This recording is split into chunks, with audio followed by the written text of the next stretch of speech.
Hello and welcome. I'm your host, Wim Lu. I'm joined by co-host Alex Wong. The Hello and Welcome podcast is a presentation of ToonieBet online sportsbook and casino. Welcome back to everybody who saw me crash out last night. You know, it was a slow burn, but it got there, and it was a full-on fire at the end. Alex, how you doing, man? Oh, you crashed out yesterday over the loss? I think I just lost patience. I just lost patience. You know what I mean? Like, aren't you a little impatient when you watch this? No, I think it's like raps are kind of like all those TV shows are like real slow and the plot like never like advances. It's kind of like in Sopranos when they took like 12 episodes for Vito to like find himself and then come back to Jersey in a baseball cap. You're telling me Raptors Rockets was Johnny Cakes? Yeah, it's possible, but it's like it's like you keep waiting for like a next plot line, but there isn't a next plot line. Like, it's the exact same. And I really thought yesterday was going to be a winnable game for them. I know. And, I thought it was, once again, it was right there for a little bit. But, the Raptors just love to clank threes, man, when they need it. So I don't know what to say, man. Like, lost another one. I thought Scotty came out strong, Brandon, RJ was great in the first half, going toe-to-toe with Mr. Burner. But, yeah, I mean, I don't even know how they lost it in the fourth because, to be honest, everyone watching Bam? Yeah, I switched over to the Heat, but like, yeah, pretty predictable result. Do the conga line tonight in New Orleans. I'm sure Brandon will bounce back. He's, like, averaging, I think, like 11 points on 30% shooting in his last 3 games. Mm-hmm. We'll get a nice bounce back win tonight, and we'll go from there. Honestly, I'm not even sure there is a bounce back win tonight. Okay. Let me give you a couple factors, okay? Okay. First off, Pelicans aren't tanking. Yep. They don't have to pick. They have so they literally back, don't right? need to tank. DeJounte's back. Yeah. I can't believe it's not delivery. It's DeJounte. Okay. Yeah. Wow. Okay. Hang tight, guys. Hang tight. We got better ones. It's a tough episode coming up. Bam Adebayo. Just a bunch of food-related puns. Okay. Bamba mentality. Yo, Bamba mentality is kind of sick, actually. Okay, you know what? Where's that Toonie for? Yo, come on! I stole it. It from Twitter. No, I stole it from Twitter. I stole it from Twitter. Please. No, but like the Pelicans have been off. For like 2-3 days. Raptors playing the second half of back-to-back. Oh, you're worried. Brandon's not playing great right now. So like, no, I'm actually genuine. I think the line's like 1.5. I'm not even kidding.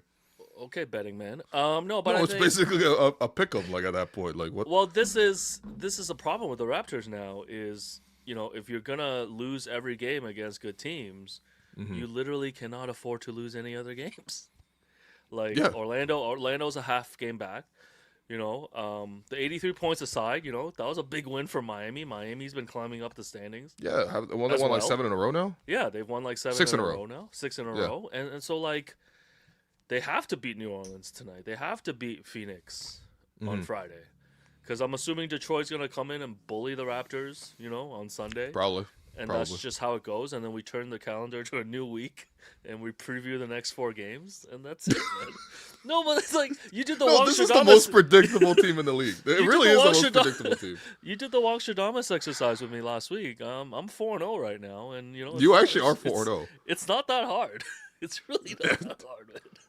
No, I'm not gonna lie to you. Yeah. Also, okay, I understand people get sick, but if let's imagine you were the boss, okay? Yeah. Jakob takes like 2 months off. Let's say you're running Hung Shing. Shouts to Hung Shing, okay? Let's say you're calling. Shouts to Hung Shing. Happy. Okay? Whoa, was that a shirt? Damn, man. Yeah, man. Did I miss out? Merch. I missed out. You missed out. Oh. No, don't worry. They got an extra shirt for you. Though. Happy 29th. Happy 29th again. First restaurant to ever celebrate a 29th birthday. Yeah. Yo, man, you're not invited to the 30th, man. Come on, making history. We making history. Yeah. So, let's say you're the boss of Hong Shing, okay? Yeah. You're calling. Free wings. And then free wings for everyone. Yeah. There's a very important person that you need to rely on. There's nobody else to replace him. Let's say it's Clement, okay? That's Jakob Poeltl. Jakob's like, hey man, I'm gonna take 2 months off, right? You're like, I guess I gotta bite the bullet because like I need Clement, right? Yeah. And then on a really busy Saturday, where there's catering, there's people coming in the shop, Uber Eats popping out the back door, everything like that. He goes, yeah, I'm sick. You'd be a little annoyed, wouldn't you? Yeah, is this an ad? Yeah. No. Okay. That's kind of how I felt about Jakob. Like, I get that people get sick, but bro, the timing of this is terrible. No, but like, the it's thing genuinely terrible. Okay. But not to defend Jakob, but Jakob wasn't No, going to play. you don't have to defend anybody. He's sick. But he's Jakob sick, wasn't going to you know? play back-to-back anyways, though. Right? Because of his back. Yeah. So he probably wasn't going to play yesterday, even if he was fully healthy, which is another problem. By the way, we're going to go through. I have my top 10 worst NBA contracts later for you. Okay. And, we will be bringing up Jakob Poeltl. I guess I was very annoyed watching Clint Capella grab like 8 offensive rebounds last night. Yeah. And Mamu's down there being like, help, please. Pancake Mamba, man. Yeah. He looked like a pancake. Happy for Clint. No, seriously. Clint's eating well. Clint's eating well in Houston, man. Clint's like, another 3-year contract? Okay, sure, I'll do it, man. Hey, listen, like, I don't know, man. It's the same issues again, right? Like, I'm begging them to have one just like, interesting. Do something outlier. Interesting. No, I'm begging them to have one outlier 3-point shooting game, and that's just not happening. Mm-hmm. Like, I'm begging them to just like somebody step up, and it's like it's hard to kind of keep up. I mean, Houston, I'm not that impressed with that Houston team, but of course it's like, I was to say, they got guys like Kevin Durant, of course, like even Reed Shepherd coming in. Although I feel like you can really pick on Reed Shepherd when he comes in, but it's like Reed was bad. Every team got guys that can get buckets. Like, I was just watching Spurs. I was watching Spurs Celtics for a little bit too, and it's like down the stretch, they're just trading buckets, man. Like Stephon Castle pull up for a 3. Pritchard come back and get you a bucket. Like, where's that rhythm and flow for the Raptors, man? Like, they don't have any of that. No, we don't have that. No, we actually don't have that. And it's like, did we build the perfectly mid team? Because like we got no problems against the little brothers, of the NBA. Because Keeks had this stat. We're on an 11-game win streak against below 500 teams. So technically, we're going for 12 straight tonight, baby. Wow. Yeah. Come on, man. No, it's the banner. It's the schizophrenic. 29 again, man. It's the schizophrenic raps, man. But it's like, I don't know. Is this a perfectly mid team? Like, you clearly cannot beat anyone better than you, but nobody else can touch us. It's tough because... Like, what? I don't know, man. People don't even want to hear this shit. I have listeners to be like, don't even talk about the refs. No, it's repetitive. It really is repetitive. Like, when are we going to get to Bam, dissecting Bam's 43 free throws? Yeah. Let's pick which one's our favorite. But, like, there's just something about this team that's just, like, I think there really is a bit of a mental hurdle, too. Because I refuse to always give them the out that, like, okay, they're worse than these teams, so they should lose to them. I mean, if that's the case, then we shouldn't even watch. We should just skip the game. We should just skip every good team, and then we tune in against every Raptors-Pelicans game. Because, look at Houston. They're the classic example of, like, a good team that loses to a lot of terrible teams because they're inconsistent. I watched them last night. I wasn't even that impressed. No. I wasn't that impressed. You know what I mean? Like, team. But you look at even Miami beat them recently. Like, Miami's able to solve. The Clippers beat them recently. You know what I mean? Like, this is not like some sort of dominant team. It just isn't. I know they're second in the West, but or second in the Southeast or whatever, but like, hey, if you don't make threes, you can't play defense against good teams. Like, that's it, man. I don't really think it's really that deep. No, it's crazy because last night they were started hot from 3. Like, RJ was hitting the 3. Sure, Scotty was hitting the 3. And then we were, like, tied at the end of the first quarter. Yeah. I was like, okay, all right, we're not doing that. Do you think this whole thing, like, of losing to good teams consistently, do you think it kind of taints kind of what this season is about? For sure. Because, you zoom out and, like, the record's nice. They're still top 6, although barely hanging on. Yeah, but I feel like it's put, like, a huge damper on how people are really looking at this season now. Of course, because, like, what are we looking forward to, right? The prize at the end of the day is we get to the playoffs, right? And like, I would be a significant prize. Even if we're just there to lose, I still want to go. Like, hey, Keith Pelly gonna see 2 playoff games, of revenue on his P&L, Wow.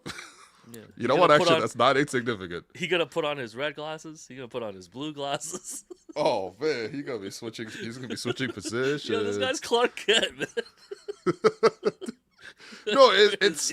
I'm whatever. I'm happy for Keith, I guess. But like, You know, and he is at every Raptors game, by the way. I do see him like all the time. He's always there talking to Alex McKechnie or Bobby, whichever one of the two is there. He's like, but yo, teach me basketball. What's basketball? How does it work? he's like, how come you guys don't grab the ball after misses? I love talking trash about Pelly. Yo, no, he's run the up, easiest Bobby. target. Do it for a little welcome publicity. He's the easiest target. No, but okay, a lot of comparisons were made to the 2013-14 season, right? Yeah. I think because like the record is like roughly the same. You know, I saw S make this point. You know, Raps Republic I think reposted it and stuff like that. Sure. Where I disagree with this vehemently is like that 2013-14 team had a number of exciting wins over top teams. No, right? I remember them going on the road. They beat OKC on the road, dog, and then the second time they played OKC, they lost in OT. They beat, right? Dallas, they beat Dallas on the road. On the road. That's how they started that run. Yeah. That's how they started the run. They beat the top teams in their conference at that time. Like when they beat the Pacers. Like the Pacers were like the best team at that time. And then like Terrence Ross had like a really nice game once against the Pacers, and we beat the Pacers. When they went to the playoffs, they took 3 games. Like they literally came down to the last shot. Kyle getting blocked by Paul Pierce. Like if he hit that shot, literally Raps win the series, and they play the Eagles. Yeah, no, which would have been crazy, but whatever. I don't think that comp. I don't like that comp. I think it's not valid to me. I think the better comp is probably those Chris Bosh teams.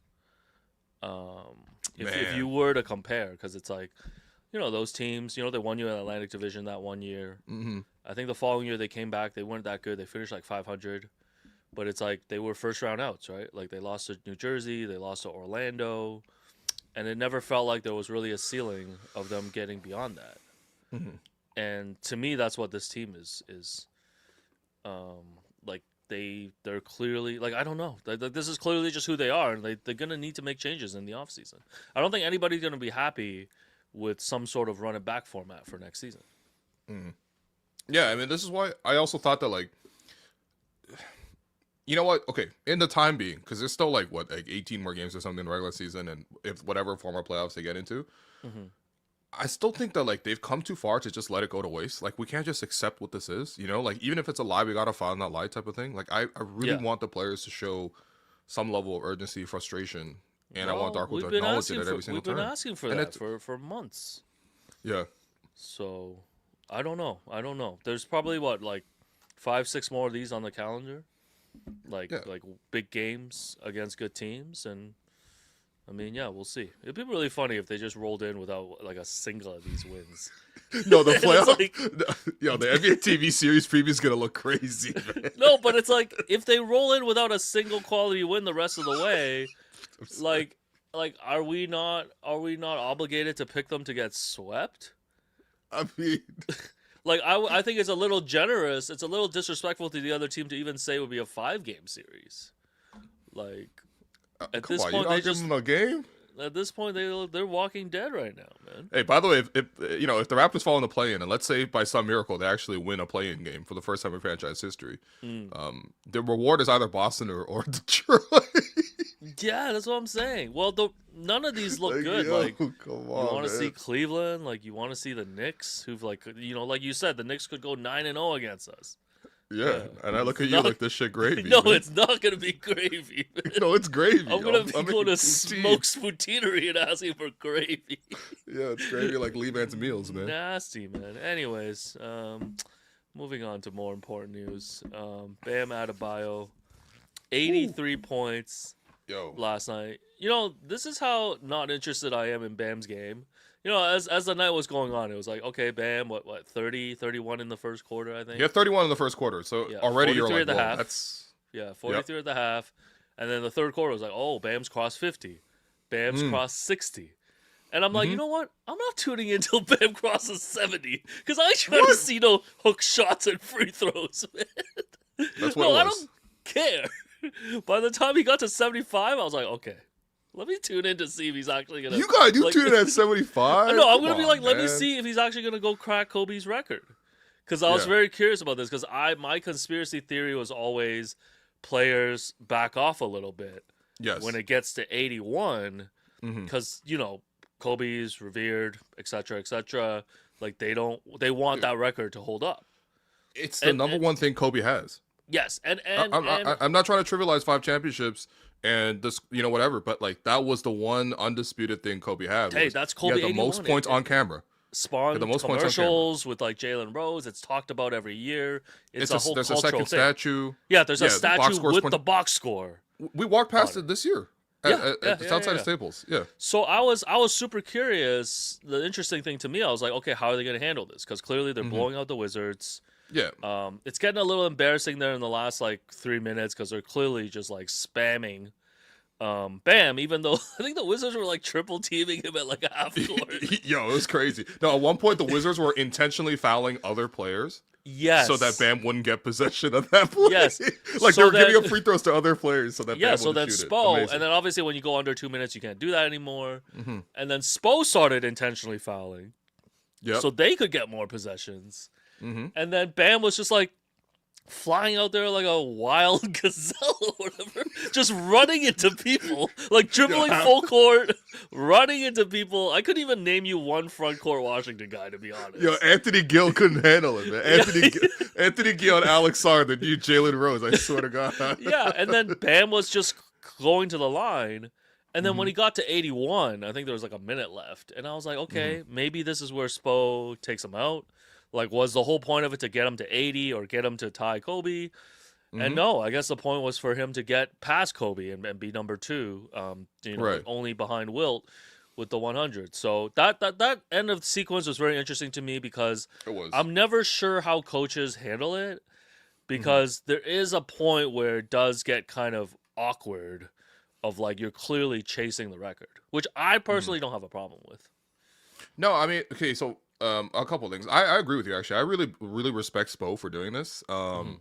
Like, Bam is like their Kyle Lowry. Like, people love Bam in Miami. Like, Yeah. you know, if Kyle had the chance to like break some record, all we would want him to do was just keep playing for that record. Sure. You know, the entire fourth quarter was garbage time, right? Yeah.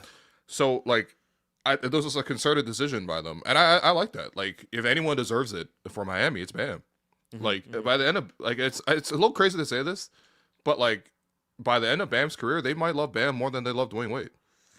Man. Yeah, I think they'll still love Dwayne Wade more, to be clear, but, like, the level of love for Bam right now is incredible, you know? And I think that, you know, he does all the dirty work. He you know, he is the guy who sacrifices for the team. Like, this is the one chance for him to ever chase this, because, you know, whatever surprise, like, I don't even think Bam's had a 50 ball before this. How do you go from like 40 balls to like 83?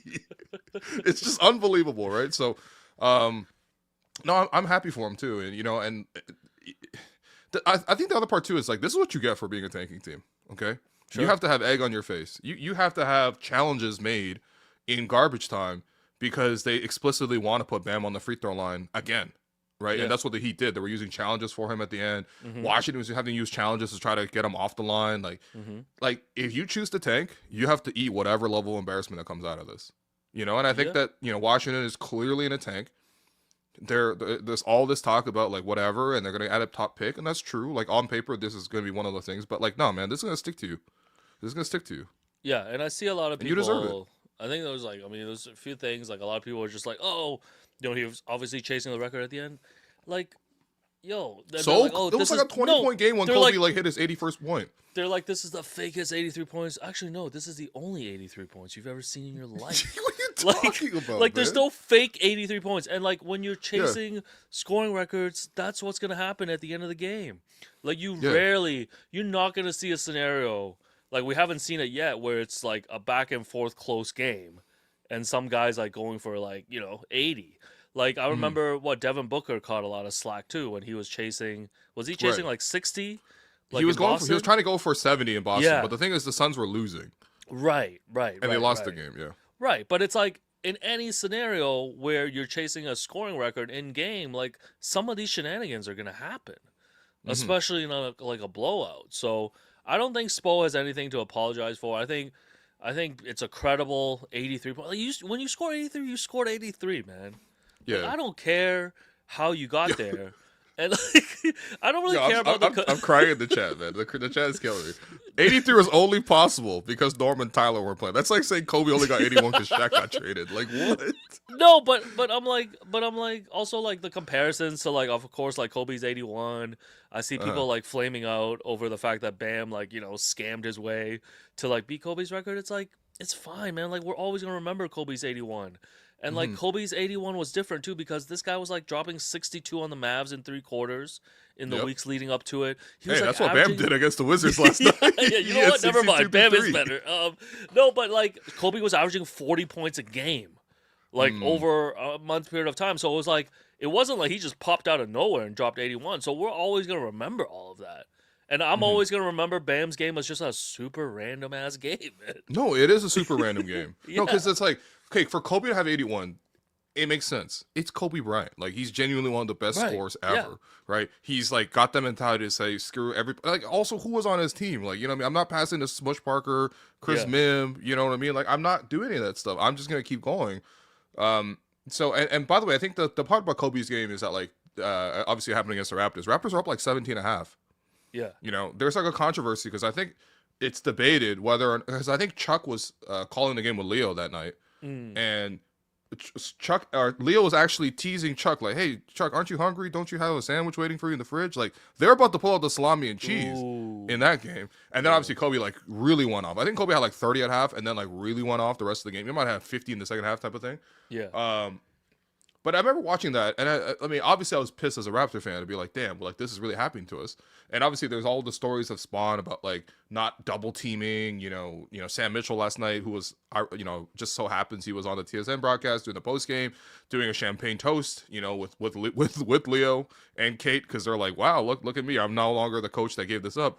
You know, I guess Brian Keefe will do that one day, you know, for the Wizards. But no, but it's like, it made sense. This one doesn't fully make sense, you know, in the same way. You know what I mean? No, this was a random game where a guy caught fire early.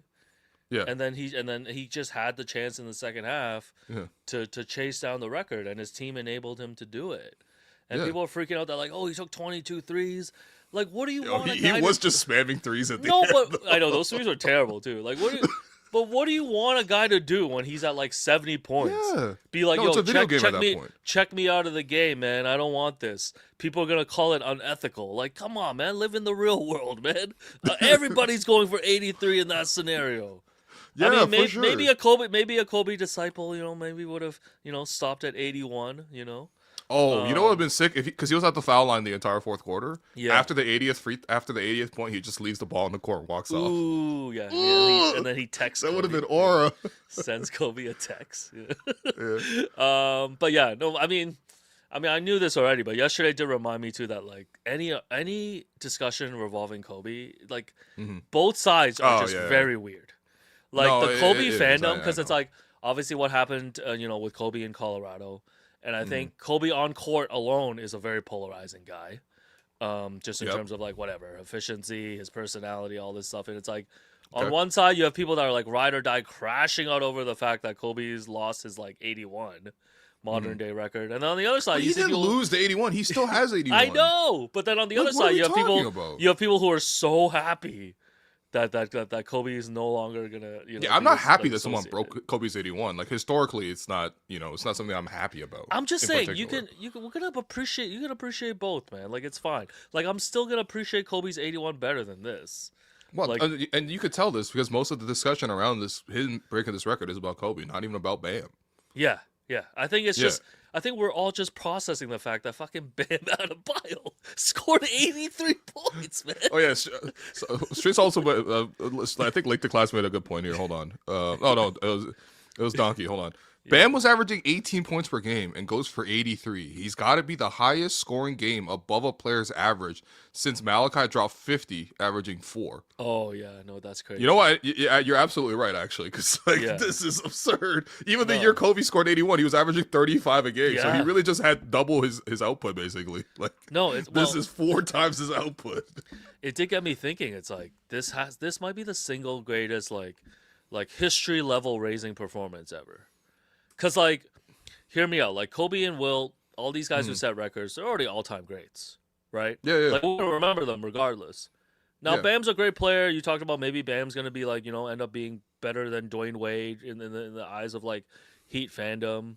But, like, he would have... You know what? I take that back, actually. He's not going to be better than Dwayne Wade. But he Dwayne largely... won 3 championships. But, My bad, guys. Say, if you zoom out, like, he mostly would be forgotten in, like, historical context. It'd be like, he'd be a franchise favorite. Bam was he'd a be a franchise favorite. You know, he was a good player. You know, Very great good player. All NBA. You know, some All Stars, all this stuff. But no one's remembering him like all time. But because of this one game, you're always gonna remember Bam now. Like, no, it's true. He has raised himself to a next. Like, we will, like, in 100 years, somebody will be like, "Yo, what the fuck happened in this game?" No, it's gonna go. It goes Wilt, Bam, Kobe. It's so funny looking at the but it's there. insane. It's like, why is there a polar bear in Arlington, Texas, man? No, it's insane, man. Yeah. I mean, the thing with the free throws too is just it doesn't bother me as much because like I watched the entire fourth quarter and it was very like. By the way, just the experience of watching it was really cool. Like, was so excited to see. Like just him chase the record, right? Like he was hitting threes early. He was like playing a normal game early on. He was getting fouled a punch, but again, like Washington's defense sucks. And then when I tuned into the fourth quarter, it was just like an event every single time. Like it became like, holy, I'm watching like history being broken right now. Like it was really fun. And like, I'm not gonna lie to you, after watching that entire fourth quarter, like he was getting fouled. Like he was driving to the basket and the Wizards just kept jumping in and tackling him. He was. There was nothing they could do, but I will say, like, he might have hit like 12 free throws in the fourth quarter alone or something. I don't know. I will say, I will never watch that highlight pack again. No, it's an awful highlight pack. Absolutely, like, but you know what? Even the Kobe 81, I gotta say though, even the Kobe 81, it's not like he has that many like quote unquote buckets. I don't know. This sounds. I'm splitting hairs. By the way, Bam went 14 of 16 from the foul line in the fourth. Yeah, well, he set records too there, right? Like he set records, 36 of 43. Sorry. From the free throw line, which is insane. No, but I think the Kobe game comparison would be Kobe's last game when he took 50 shots. Yeah. To get to 60, and that was pretty cinematic. I mean, they came back against the Jazz, I guess, in a game that didn't really matter, but like that was sick. You know, like that was, you know, you close out your career. You got Snoop, you got Jay-Z, you know, sitting courtside. Like, Shaq saying, "I need 50." I dare you to get 50 or something. Dog, if you got to get to 60, 70, 80, you're going to be spamming, man. You're going to be taking 50 shots. Like, it is what it is, man. No, I'm... Yeah. By the way, the three other Heat players that finish in double digits, can you name them? Simone and Fontecchio I know about because Fontecchio and Bam are the first teammates to combine for over 100 because Fontecchio had 18, so they combined for 101. Any duels without Wilt. Yeah, because Wilt has single-handedly done it by himself. Just never on camera, but, you know, I'm shocked. He did it. I swear he did it. I'm shocked, like, Kobe and Shaq never, like, hit it one time, you know? Like, a little 44 and 56 or something. No, but it is kind of ridiculous to, I mean, like, you know, to have anything close to this. So that's one. Two other guys scored double digits. This will be useful for trivia last night, bro. Drew Smith? Did Drew Smith have 10? No Drew Smith, no Drew Hanlon. Not Drewski? Drewski didn't have 5? Didn't have 10 for me? Yeah. Davion did. Davion Mitchell. Ooh. And then you got, by the way, why didn't we sign Davion Mitchell? He's kind of nice. We won with Shed, man. You see Jamal's averaging 2 points and 2 assists in March. Oh, that's sick, man. It's tough right now for the agenda, man. Yeah, and then one more guy. Stop saying that. One more guy. Don't look at chat. Don't look at chat. I just saw Pelle Larson. Is it Pelle Larson? Yeah, Pele. Pele Larson. Good for him. Yeah, he's solid. So, quick draft here. Random draft. What's another? Draft me some most random players who you think could get you 83 right now this season. Okay, realistically, so and who are you can't draft like Wemby. Yeah. No. You're talking about random players who can drop deep cut. 80. Okay, so let me look up Wizards' schedule and see who they're playing next because I think it's gonna happen to the. Well, Wizards. I have 3 candidates for you. Yeah. Okay. Payne Pritchard. Payne Pritchard getting 80. I think Payne Pritchard could catch fire. He's done it in Pro-Am as well. Yeah. He's got it. But hold on. Even if Payne Pritchard hits 20 threes to smash the record for threes as well. Yeah. So let's say Pritchard's at 60 points at the half against the Wizards. Like, what's your Brian Keefe? Like, what do? I guess you just trap the hell out of him. Like, you just take, like, what do you do to prevent? Well, that's the thing. Against a smaller guy, you can trap them in a way that, like, you have to physically. Because I think one of the things is they couldn't trap Bam. Well, I mean, because their defense was terrible, but like they couldn't really trap him because he will just get the ball running at full speed in transition. Yeah, Giannis style. But if Pritchard's at 60 at the half, do you like his chances of getting to 83. If he has 60 at the half, yeah, he's getting it. If he has 60 at the half, he's getting it for sure. So Payne Pritchard's my first nominee. Okay. Number 2, Malik Monk. Hey, I can say anything. I can say anything today because Bam just got 83, man. Okay, Malik Monk. Do you think what does Malik Monk have to do to get to 83? We gotta shut down the NBA, man. I'm sorry, man. You know what? We have to shut down the NBA. No, I just looked at Monk and Monk gets 81. I'm crying. I just looked at Monk. I'm like, yo, he could get me 83. Are you in on Malik Monk? No, I'm actually not in on Malik Monk. Okay, you don't think Monk could get you 83? Okay. No, he can't get me 83. Okay, no, my third pick, a little bit controversial, but dial the clock back. Klay Thompson blacks out for one game.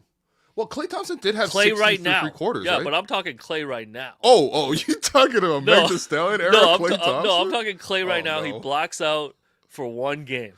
Yeah. He would shoot. Honestly, Klay would shoot 43s in the game. Like I think the retirement game for Klay and Steph, we're about to see literally a single person shoot 30 or 43s. I'm not even kidding. I think Klay could get you 83. Yeah. On the right night. But if I were to wait, what's up? No, the only Monk that can get 83 is Wemby. Okay, of the top guys, I still think Steph's the guy who could get to 83 easiest. I don't know.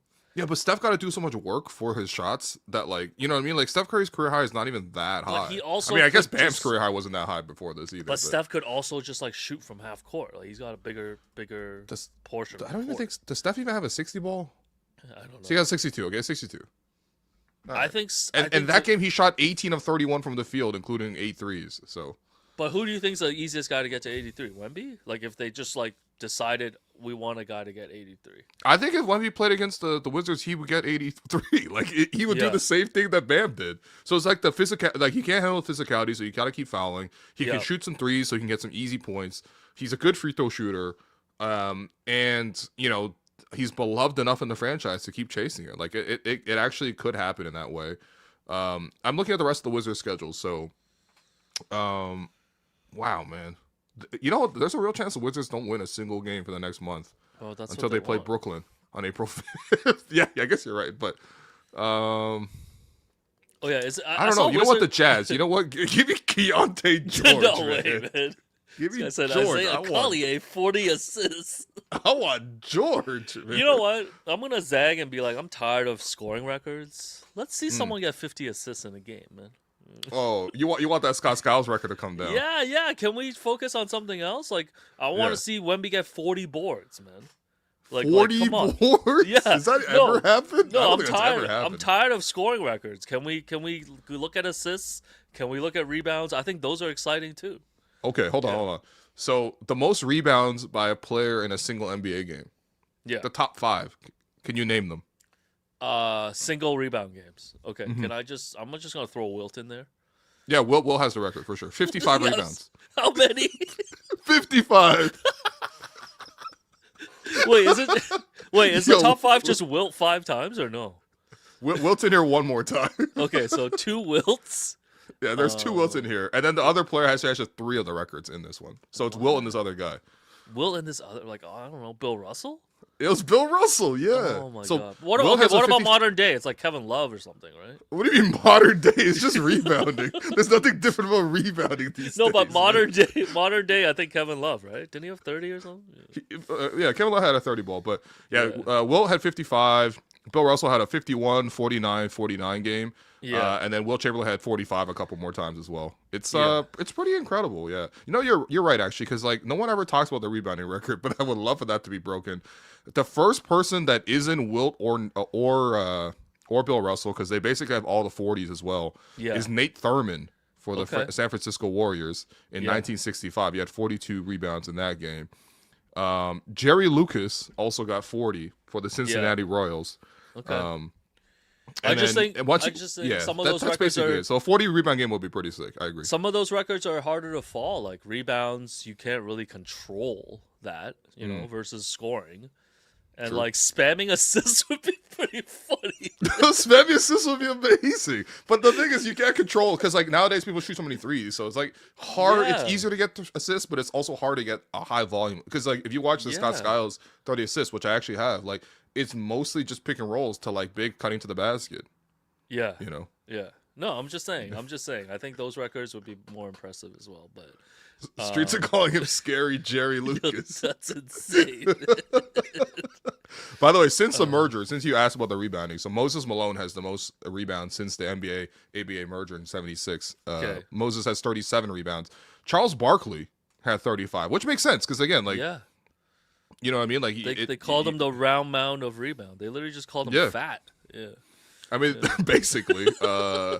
And then Dennis Rodman had 34 as well. So him and Ronnie Cycli. Wow, damn! Shouts to Ronnie Cycli. Yo, he's a famous DJ now. Yeah, he's a famous DJ. So yeah, I'm surprised Rodman never got like 45 boards.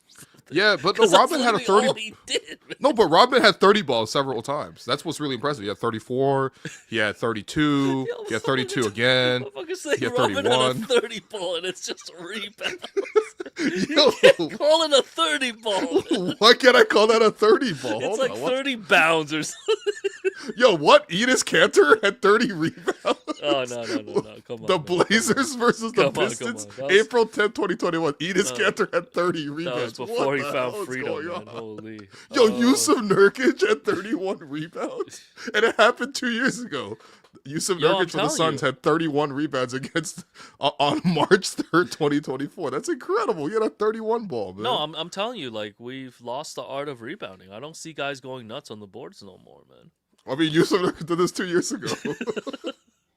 Yeah, who's the guy? I guess it's still Wemby to like get the most boards. Like who would you deploy if you wanted to? You had to pick a guy to get 50 rebounds. Man, it's probably Wemby.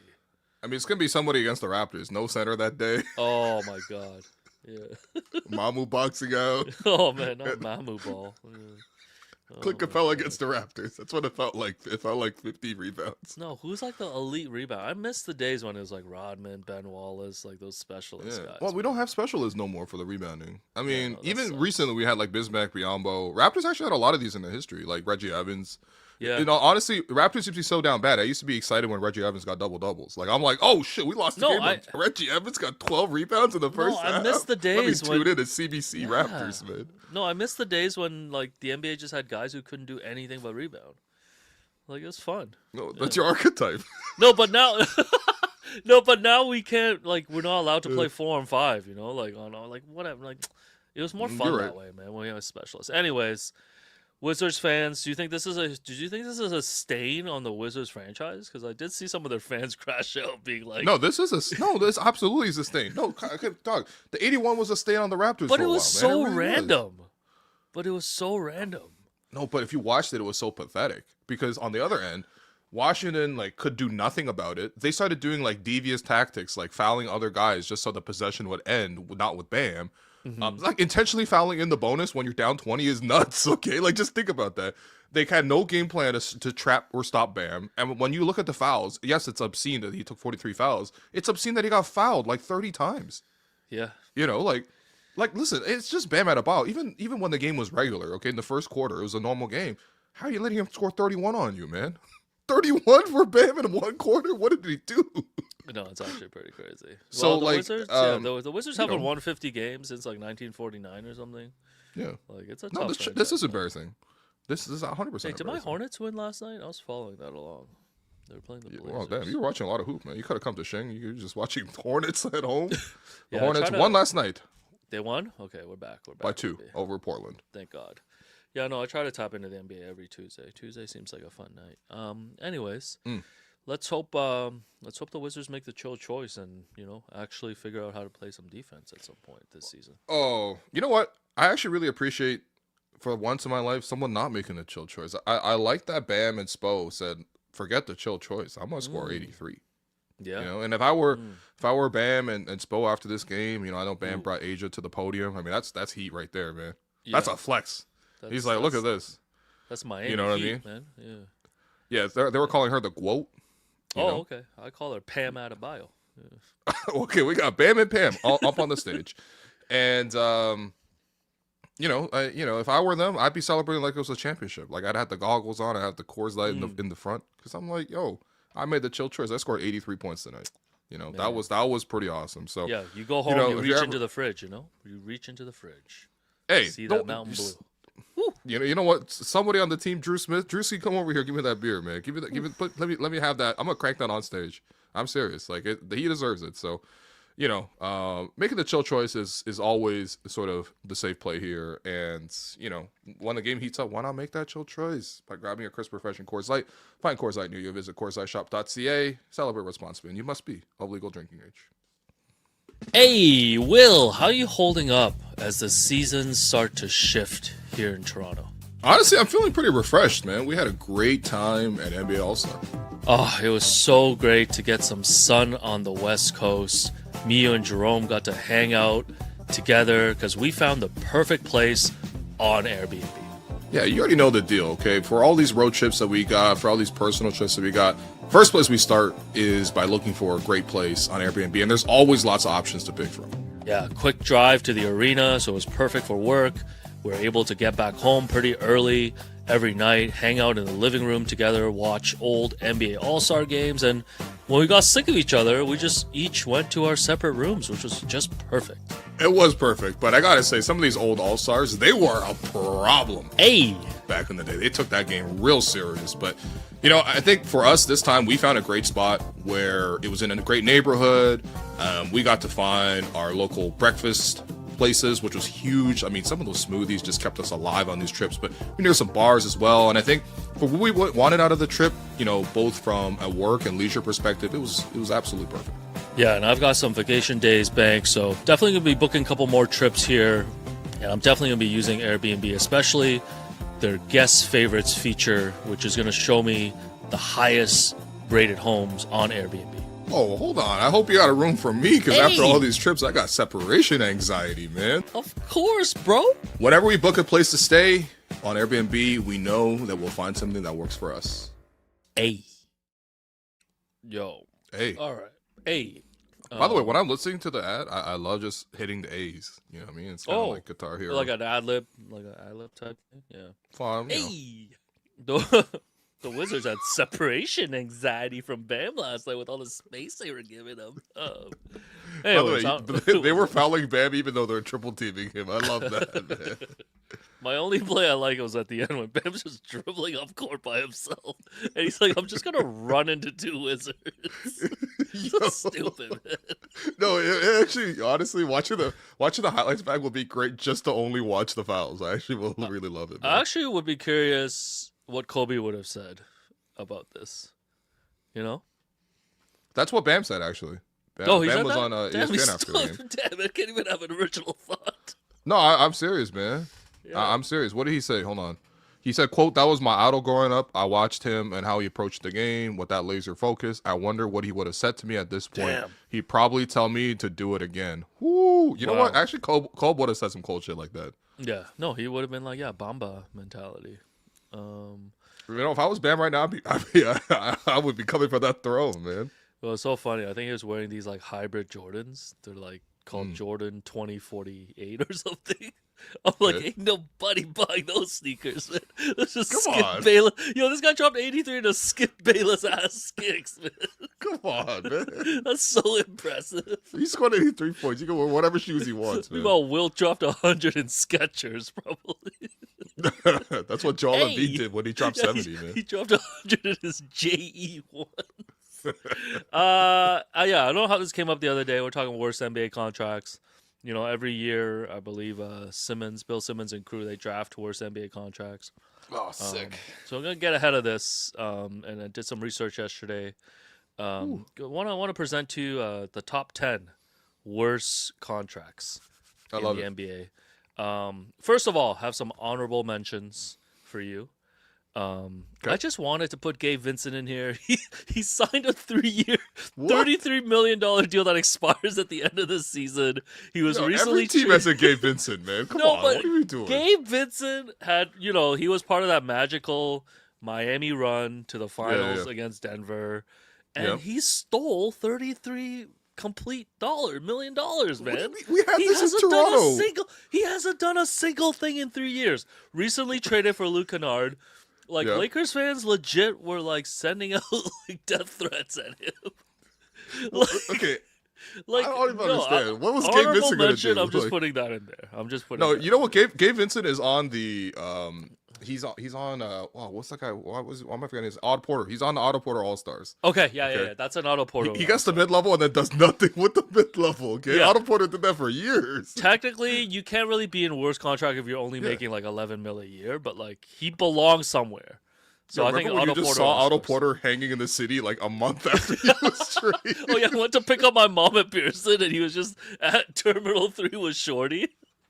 And he was still wearing Raptors gear, man. This guy was still wearing warm-ups. Bro, you got traded a month ago. You're at the airport still with the Raptor gear on. It's crazy. I got Grant Williams. I know he's recovering from an ACL. Wow. 4 years, $53 million right now. I don't know. Okay, he has been You're injured, paying a guy $53 million, and he's so annoying. He's so annoying. Luka and Kyrie were like, yo, get rid of him. Yeah. He did get traded because he was annoying, but I don't know. In a few Hornets games I've tapped into when he's played, he actually looks okay. Okay. Like Grant Williams will crack our rotation. I'm not even kidding. All right. Next one here, just for you. Okay. Just for you, Evan Mobley, 5 years, $269 million. Oh yeah. Thoughts? Yeah. Well, again, like so, he originally signed the max, but then he won Defensive Player of the Year mostly because Wemby got hurt.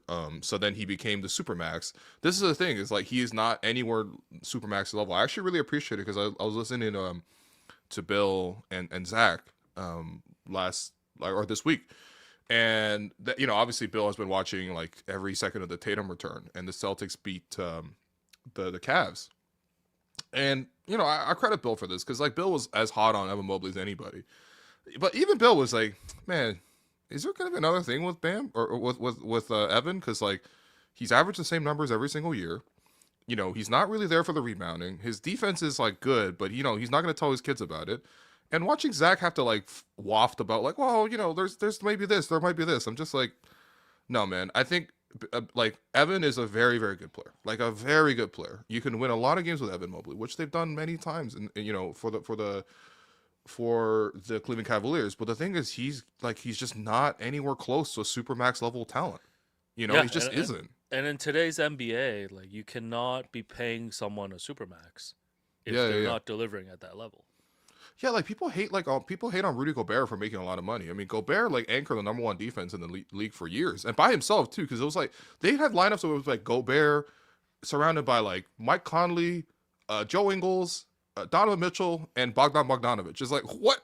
And then that's the top defense. It's like yeah, that's how valuable his defense is, and people get on Gobert for the money. It's also like, bro, this is way worse than that. Because, like, the thing with Evan is offensively, it's like, okay, it's nice that he could do more. And it's like, well, hypothetically, you can, like, funnel more into him offensively and run the offense through him. It's like, that would make your team worse. Like, why would I do that just to maximize his number to make my team worse? You know? So it just, yeah. He's not even a second option. He's more like a third option. Yeah, so I've got him here in the honorable mentions. Also in the honorable mentions, I mean, Jimmy Butler, I mean, this is more injury related. He's making 54 this year, 56 next year. It's going to hamstring the Warriors a little bit with that, right? I mean, he's worth the money when he's healthy. Yeah, but I think, I guess this is just more like docking him for like availability. Because now the Warriors are just stuck paying this money to a potential second option that's not available. Jalen Green, 33 mil this year, 36 mil next year, $36 million player option the year after that.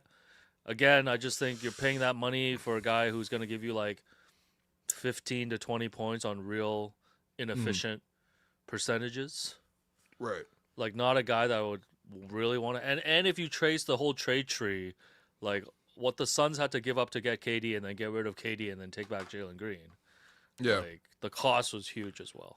You know what? The Jalen Green thing kind of reminds me of where RJ's contract was. Like RJ and Tyler Hero were both considered at this point. Yeah. Like, guys who are like on big contracts, mostly scored with defensive fair. liabilities, but like they can clearly play. It's just like you have to play them in the right context. Otherwise, it's not really a winning environment. Yeah. I have some hope for Jalen Green. That's all I'm trying to say. Yeah. I'm gonna throw IQ in the honorable mentions as well. Here's the top 10. You went 3 of 9 last night. We were literally texting last night as you were making this list, and you're like, if IQ misses his next shot, he's on this list. But then he made a layup against Reed Shepherd. Yeah, one of his 3 buckets. So here's my top 10 in no particular order. Okay, you can order them if you like. Pat Williams, of the Chicago Bulls. 5 Absolutely years, deserves to be here. $90 million. He's averaging 7.9 points in 19.5 minutes this season. I think he's had more DMPs than actual games played. Yeah, Pat Williams, man. Like if you're not even getting to thrive on the Bulls, like you suck. You stink.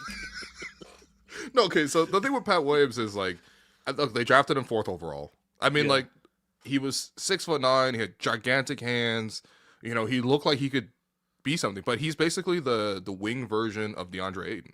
Yeah. Looks the part, but once you have him, you're like, dog, why do I have him? Yeah. So the only thing is, DeAndre Ayton eventually got traded and then got bought out. That's what's going to happen with Patrick Williams eventually. But he's literally like he's wing DeAndre Ayton. That's all they really need to say. Like what does Patrick Williams give you? Like what is his like upside? Nothing, like what's his actually. deal, man? Like, No, seriously. Like if you had to win a game tomorrow, would you give him the choice between Patrick Williams or like Harrison Barnes? I think Harrison Barnes are running with that shit. I would speak Jamaican. And no one rates Harrison Barnes, you know. Next up, this is the player that the Milwaukee Bucks stretched Dame Lillard for as a last-ditch move to keep Giannis. I guess Giannis is still there. Miles Turner, currently running on a 4-year, $108 million contract. So he did have 22 points recently in his most recent game, but the game before that, in 23 minutes, he had 3 points, no rebounds, 1 block. Before that one, 8 points, 3 rebounds, 2 blocks. 8 This points, is my 3 media rebounds, game. 1 My block. media game stat lines. 5 points, 4 rebounds, 1 block. 8 points, 7 rebounds, 1 block. In 25 minutes, this guy had 4 rebounds against the Knicks. 3 rebounds, 5, 4, 8. I think it's both the contract, the player, and the franchise situation that I gotta put him here. Yeah. Yeah, I mean, 100% deserving of this list. You know, I think there was a reason why Indiana wanted to trade him for so long. Indiana eventually came around to like loving Miles Turner. Then he backstabbed them to like get this contract elsewhere. Yeah. And like he's just, I mean, he's never been a strong rebounder. That's always been sort of the issue with him. That's always gonna be something that brings, you know, with it. But like he's just like honestly, like Brook Lopez playing for the Clippers now. I think if you ask like Bucks fans, they probably take Brook Lopez back over him. And Brook Lopez is 39. Yeah. No, I've seen Brooks dial back the clock a little bit for the Clippers. Brooks solid. I don't know, but Miles Turner, it's like it's really good in theory. You're like, okay, shot blocking, 3-point shooting, big man. I mean, like Miles Turner has always been like a guy that the like Raptor fans have really coveted. Like, oh my god, he what was if we tied had to the him? Raptors for like a decade. Yeah. The thing is, he doesn't bring you anything else, and like even if the shot blocking is not game changing shot blocking. You know what I mean? Like he blocks a lot of shots, but sometimes if a guy blocks a lot of shots, sometimes it's like guys try him a lot because they don't really respect him. You know, so like solid player, but like I don't know, he should be making mid level. So yeah, he's making twice what he should make. Yeah, he's on this list. Plus the buyout. Yeah. Yeah. Next up, Mikal Bridges, $36 million this year, $38 million year after. Oh, come 41 on.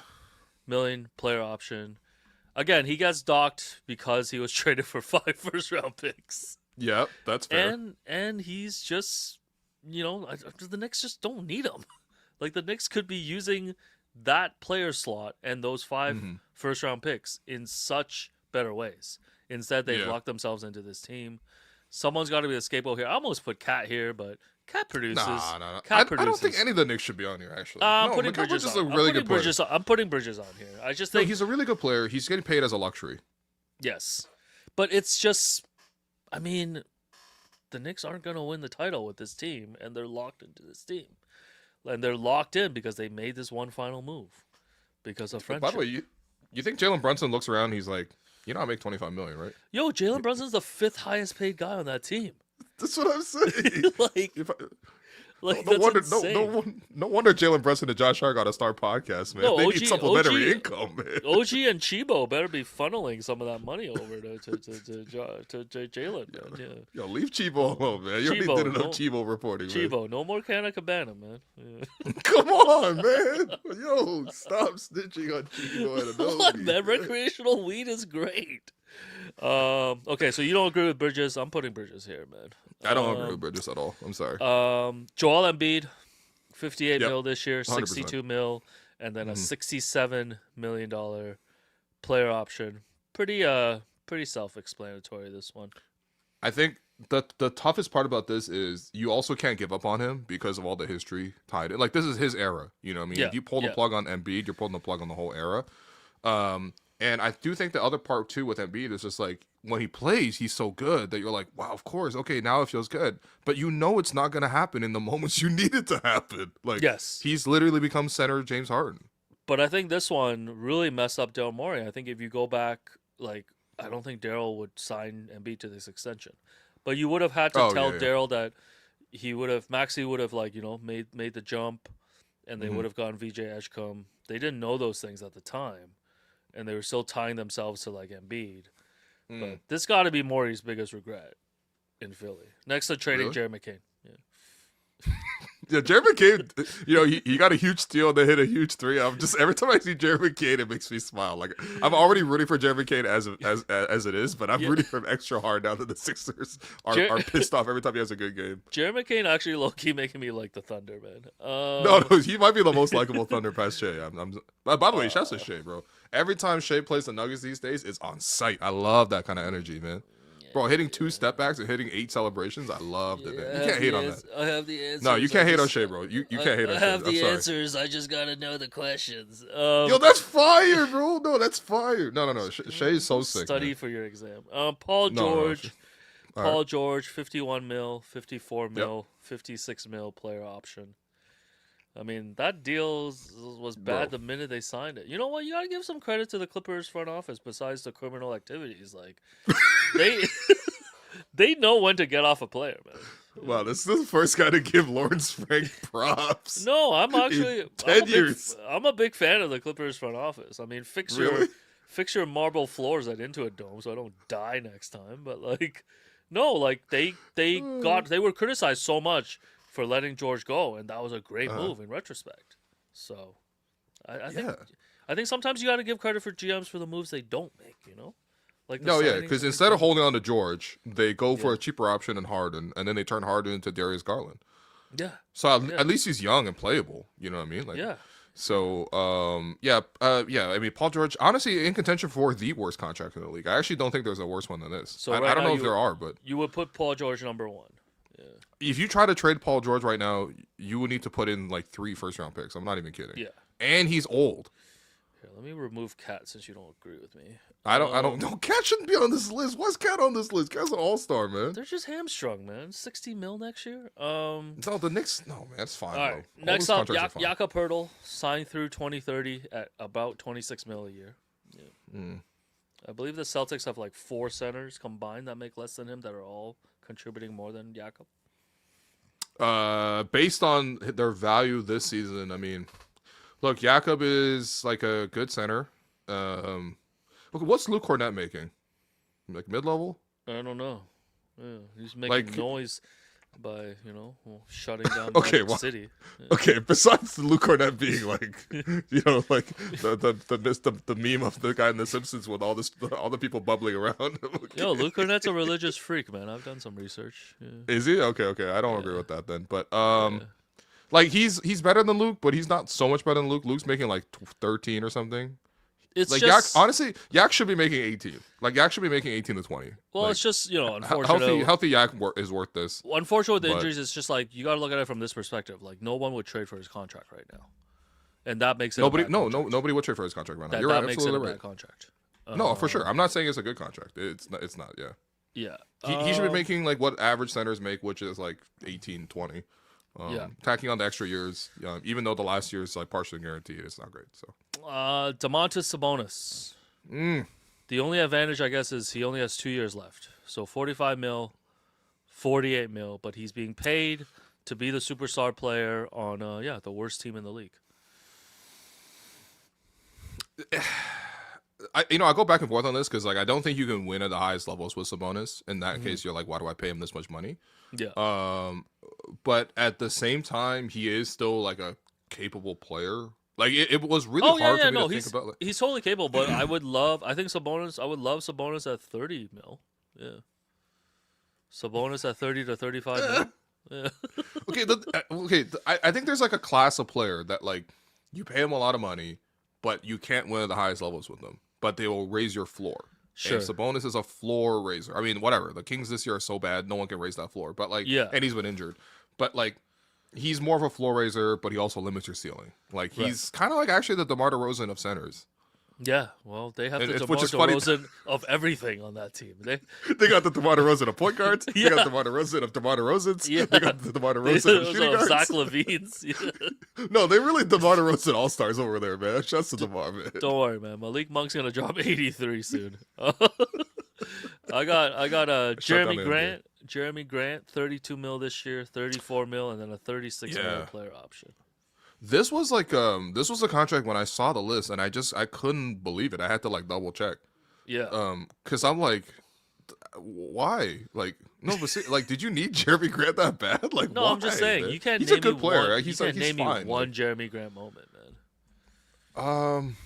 That's a very valid reason, and he's been in the league 11 years now too. Yeah, you can't name me a single Jeremy Grant moment. I mean, he is averaging 19 off the bench. Okay. But exactly. What's his career winning percentage? Less than Thad Young, I bet you. Yeah.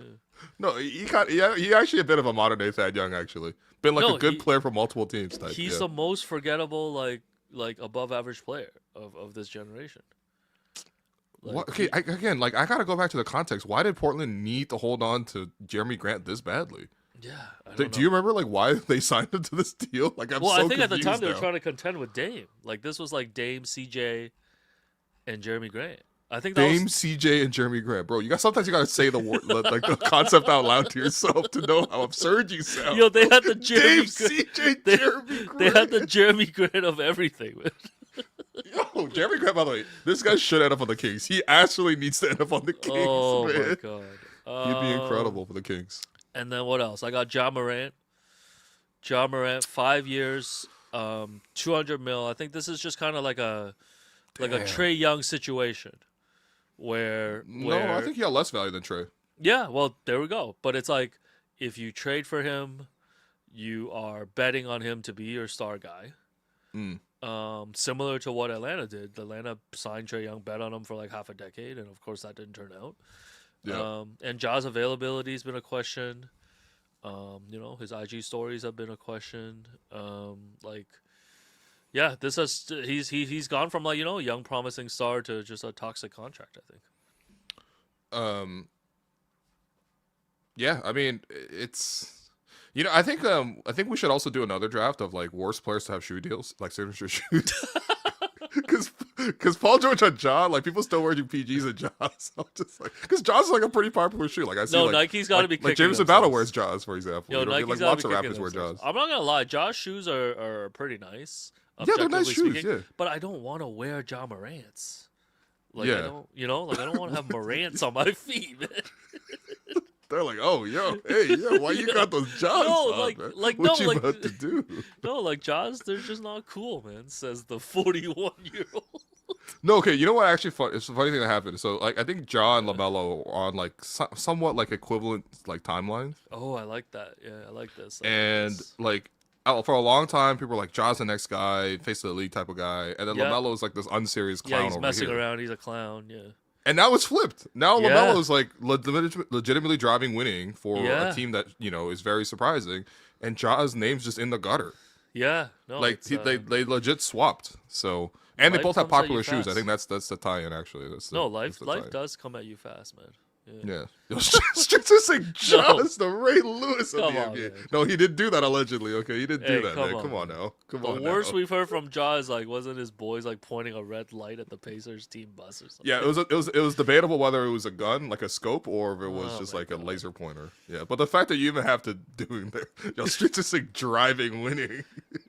Okay. Remove his G2, bro. He should be a G -2 based on the way he drives, man. Take away his driving license, man. Those are all I have. Yo, hold on. What happened to Zach LaVine? Why Zach LaVine? Oh, his contract expires. He's expiring next year or whatever. It's fine. Yeah. Is not it? That bad. Yeah. So Jimmy Butler's contract's expiring next year. Yeah, you know what? That's fine. No, I don't know, man. Zach's fine. Yeah. Drew says SGA, Selly is an Uzi, man. Who cares, bro? You hit 2K winners on the Nuggets. Spray that thing, man. I got the answers. I just need to know the questions. No, he really does talk like Batman for some reason. And he dressed like Neo, too, from The Matrix, man. Nah, man. Please, somebody in the West, man. Do it. Do what, man? Beat the Thunder. Because it looks like the Nuggets aren't going to do it this year. No, the Nuggets... Actually, nah, it's going to have to be the Spurs. Jokic don't even look right, by the way. It's going Jokic to have don't to be look the right at all. Spurs. I got to put all my marbles on the Spurs. Yeah. Yeah, okay. Anyways, this segment is a presentation of ToonieBet online sportsbook and casino, thousands of slot games and live casino at your fingertips, and a sportsbook made for Ontario. Get your game on with ToonieBet.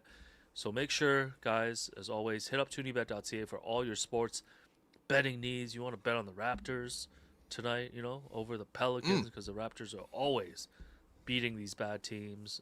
Hit up ToonieBet.ca. ToonieBet is licensed and regulated by the AGCO and iGaming Ontario, 19 plus Ontario only. Please play responsibly. So I wanted to bring you a little Toonie thought here. You got your Toonie with you, sir? I'm gonna get my little Toonie. Oh, May where's I my offer Toonie? you? May I offer you a piece of my mind? Here's what's up for grabs, doggy. What you got? Toonie thought today, more of a discussion, to be honest. Okay. I've decided that 6:30 p.m. is the ideal time to go out for dinner if you make dinner plans. 6:30. 6:30. Okay. Anything before that feels a little bit too early. I no longer like to go out eat late, like at 8, because then by the time 8 is not late. 8 is okay. 8's late. 8's late for me. 6:30. You have a nice meal. Even if you don't go out after, you're home at like 8. Rip some NBA League Pass. You can still have the rest of your night. And even if you end up making plans after, you'll be home by 10. Yeah. So 6:30. So, okay, I think we're splitting hairs because I think like the most popular dinner book time is probably 7. Okay. Like so when you make dinner plans, what time are you looking for? I think it depends, right? Like, 'cause I think for a lot of people they go after work. Okay. So if it's like an after work thing, like it depends on when you got off work. Do you live near work? Can you go after work? Are you gonna get your workout in, then go home and shower, then change, and then go back out to dinner? Because if that's for 6:30, that is a bit tight. Like let's say you're doing like a 45-minute workout. Well, that only leaves you 45 minutes of showering and then transitioning time, right? So I think that's why I think 7 is probably better. So it depends on the context, but I do agree with you that like the earlier you have dinner, the more room you have for like an after activity. Like I do really like an after activity. So I don't like my night to end on a dinner. I like to know that there's some space to like do. No, exactly. Like dinner, you can have to do like dinner and a movie. Although I guess dinner and movies tough because the movies usually start at like 7, maybe 7:30. Yeah, so not if you go home and just turn on the Criterion channel. Yeah. Is that what you do? You turn this guy just no. Hold on. Is this your life? You're like watching Criterion channel. You watching a little Pablo. Yeah, actually, I usually rip some movies like right before I sleep. Yeah. After this guy's like, yo, let me turn on. I need to sleep. Let me turn on Begonia. After I watch worst movie ever, 1 star. After I watch the NBA, the great, beautiful National Basketball Association. Yeah. So, you catch a little hoop.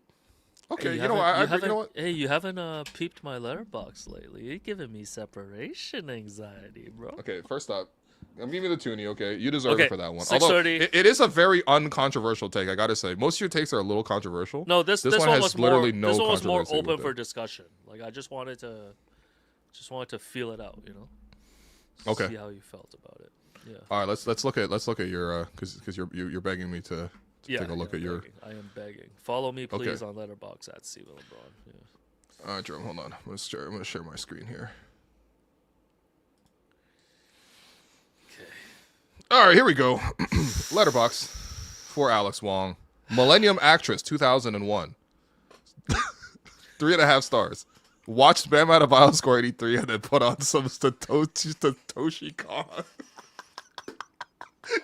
Yo, still got it. On Don, man. This guy. Yo, that's pretty good. This guy's cracking up. That's pretty good. Love it. Watch it. Okay, this is a historical artifact. Okay, I think it's great. I think this is actually really great. Next one, Blowout, 1981. This review may contain spoilers. I can handle the truth. Okay, hold on. I clicked through it. John Travolta studying film like he's prime Jeff Van Gundy. Yo. That's gotta heat too, man. So what's Blown about? I didn't even heard of this movie. So you know Brian De Palma. So Brian De Palma, he's the one who did Scarface. I guess he's most known for doing Scarface. Sure, This was his first ever movie. So I like John that. Okay. Travolta is like a sound engineer, like on a film, and he goes out at night to just like record sounds. Like he'll record like frogs, or he'll record like a car driving by, and then he labels. I sound like a loser, bro. I'm sorry. No, but then in the process of recording, he catches like a car getting like shot and blown into the river, into the lake, and then he gets himself involved in like this whole conspiracy. Oh, okay. Yeah, it's a really good movie. Yeah, what did I give it? 4.5. Yeah. 4.5. Yeah, blow up. All right, not bad. Yeah. John Travolta study film like Prime Jumping on He's sick. Yeah. All in this 2007. Yo, what are you watching these days? This is a documentary of a white guy who goes to China to try to find the best tea leaves. Yeah, 0 stars. I don't care, man. No, I'm very sick of the white guy goes to China content. It's too much, man. Actually, all of Asia, like Japan, Korea, like Vietnam, like Philippines, like wherever, man. India, like I don't want any of that stuff. Okay, go to climb the Mount Everest. Keep that shit to yourself, man. Anyway, 3 stars. So much tea, I was starting to think my mom's WhatsApp group would show up. No likes yet. Damn. Not a single person like this. Yo, what happened, man? What are you watching, bro? The natural history of the chicken? Yeah, this is a documentary about the chicken. Why are you watching chicken docs? No, I'm serious though. Like, what's happening for you, bro? Why are you watching chicken docs? I'm on a bit of a documentary binge these days. Yeah. Okay, so 3 stars. So many chickens clucking in this doc. You would have thought I was at a Cameron tribute concert. Distance myself from the main subject of this film, considering Swiss Chalet may not be on the menu this weekend. Yo, this reads like a Shay caption for some reason. I don't know. Yo, that's so hurtful, man. That's the worst thing. Yeah. That's the worst thing you could possibly say to me, man.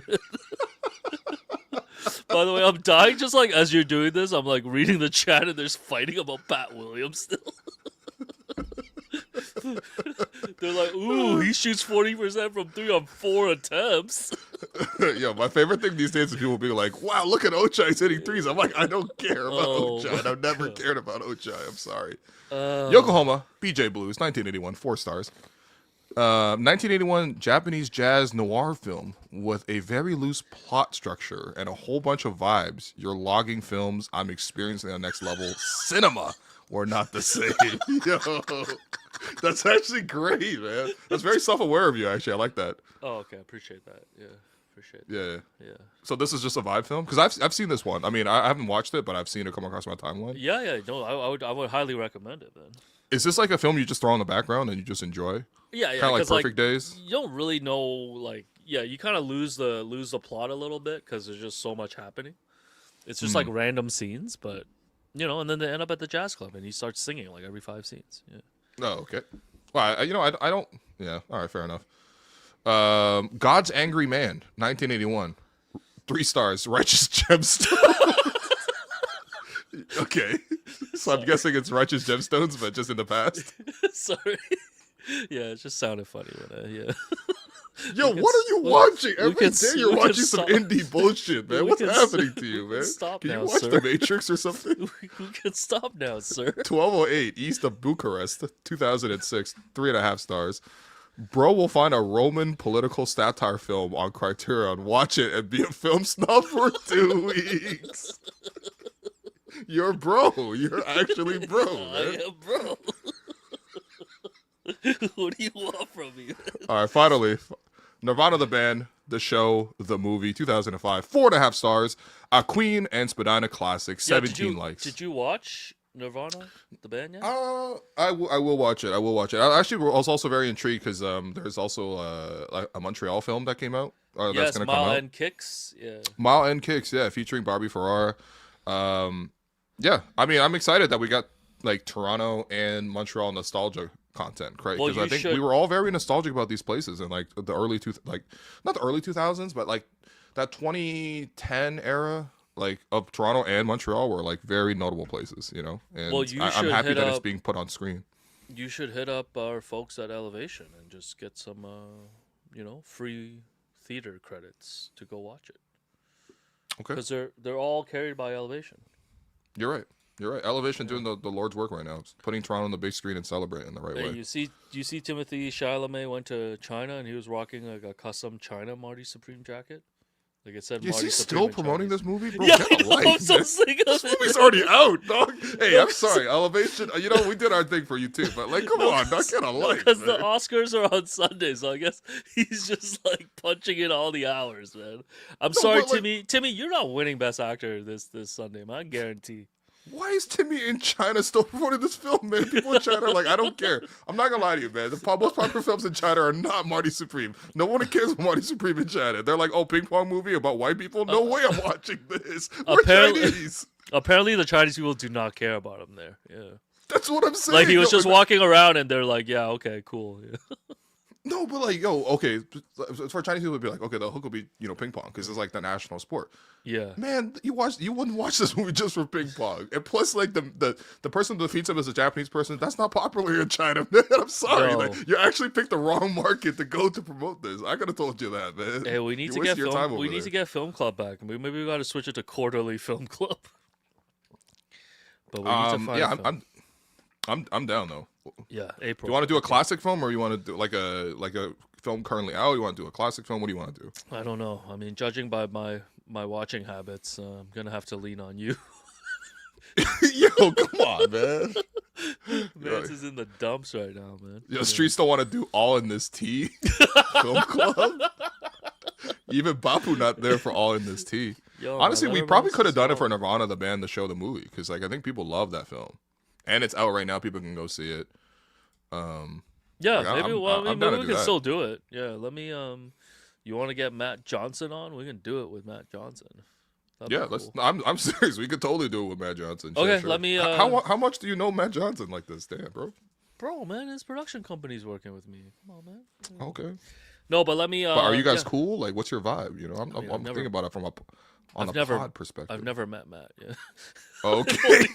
I've only talked to his people. Man, after all this, I thought you were being No, like, yo, but- that's my homie or something. I thought you were No, bringing him man. on like a Mar. I got separation anxiety. No, but I think the rule that I invented that like you have to be three things. Like number one, you have to Okay. be a minority with some exceptions, like Joe Wolfon, Number two, to be on the show, Okay. you have to be three things. Let's just Number move on one- from that. No, number What one, ex- you have to be a What minority. exceptions were those, buddy? No, you have to be a minority. Number two, Okay. you have to, what was it? You have to listen to the show. Mm. You have to be a listener of the show. And I forgot number three. I think number three is you have to watch the Raptors or something. It's a non-zero chance. I mean, I think they're probably Raptor fans. There's No, a but I non-zero think- chance they've heard something of the show. No, but I think it works so much better, guests, when they actually listen to the show. I agree, but Because you gotta know how to you gotta know the vibe, Yeah. Yeah. Like, Well, I mean, I think you could bring, vibe you out, bring man. Mike Scotto on, he's not gonna vibe. Yeah, he'll be like, Yo, why is sources- Matt Scotto catching this straight, man? No, he'll Damn, be like, bro. sources tell me, Nick Clifford might be signing an extension with the Kings. That's not the vibe. Honestly, that's probably what he would say when he come on. All right. Memories of Murder, 2003. Chilling in the middle of winter, listening to Master P and ripping Bong Joon-ho movies. I wouldn't trust these detectives to solve a Sudoku puzzle. 4 stars. The funny story is 4 stars at the end of these, man. All right. You know what? That's enough. I'm getting embarrassed by my own letterbox. No, your Letterboxd is great. Yeah, people let us know right. what the next film club film should be. Tune in tonight. React Pod. Raps win by 20. And then Friday we'll be back. Some NBA banter, and we'll continue our series of Toronto tourism. Things to do in Markham. Oh, Maybe man. things to do in Markham, Richmond Hill, and Scarborough. Wow, what? Okay, are you and Jerome going to combine on this? Because We might have to combine. I mean, I what looked is on Jerome brought? The problem with Vaughn? TripAdvisor is it only recommends like parks and like ponds. No, That's like the problem with Toronto. That's what's No, mostly there. It's parks and TripAdvisor ponds. is the like NBA TV Canada of recommendation sites. They haven't updated. in like have 8 people? years. There's no way people look up TripAdvisor just to go to Markham, right? No, Like, but I, if you look up TripAdvisor things to do, like the first thing is a pond, Too Good Pond, which is a good pond. Like it's off Main Street. Yeah, I've broken up with top 5 ponds. I've broken up with girls there. In high school. Yo, you broke up with Shorty at the. Okay, hold on. We're stepping on our content. This would be great content tomorrow. Never mind. Let's do it. All right. Yeah, we'll see you. We'll see you guys later.